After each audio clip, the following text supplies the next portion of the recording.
بسم اللہ الرحمن الرحیم۔ شروع اللہ کے نام سے جو بڑا مہربان نہایت رحم کرنے والا ہے۔ امام احمد بن حنبل رحمۃ اللہ علیہ ایک دفعہ امام شافعی کے گھر پہنچے اور امام شافعی رحمۃ اللہ علیہ نے اپنی بیٹیوں کو بتایا کہ ایک بہت بڑے عالم آئے ہیں، ان کے لیے اچھا سا کھانا تیار کر دیں۔ چنانچہ بیٹیوں نے کھانا بنا کر کمرے میں رکھ دیا۔ رات کو تہجد کے لیے مصلی بھی رکھ دیا اور وضو کے لیے لوٹا بھی۔ امام احمد بن حنبل رحمۃ اللہ علیہ نے کھانا کھایا اور کچھ دیر بات چیت کرنے کے بعد لیٹ گئے۔ نماز فجر کے لیے مسجد میں تشریف لے گئے۔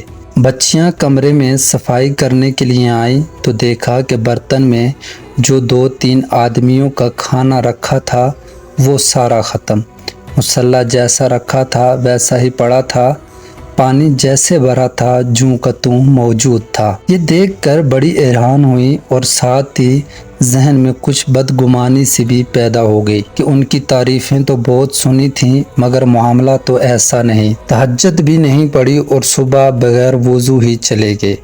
جب امام شافعی رحمۃ اللہ علیہ گھر آئے تو ان بیٹیوں نے ساری بات کہہ سنائی۔ اس دور کی کیا بات تھی، وہ سچے اور کھرے لوگ تھے۔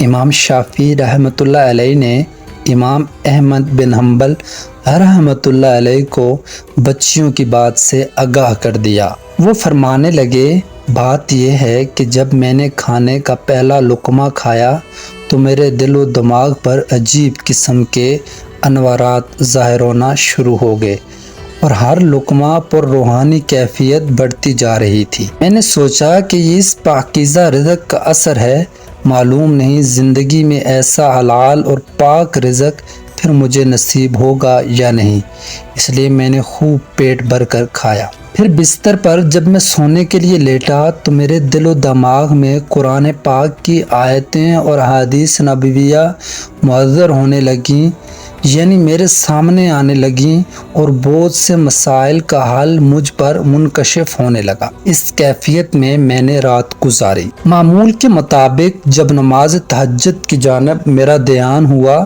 تو میں نے دل ہی دل میں سوچا کہ علم کا ایک باب سیکھنا 1000 رکعت نوافل پڑھنے سے زیادہ فضیلت رکھتا ہے، لہٰذا میں نے اپنی ساری توجہ انہی مسائل علمیہ کے استنباط و استخراج حل کرنے کی جانب ہی رہی، یہاں تک کہ نماز فجر کا وقت ہو گیا اور میں مسجد چلا گیا۔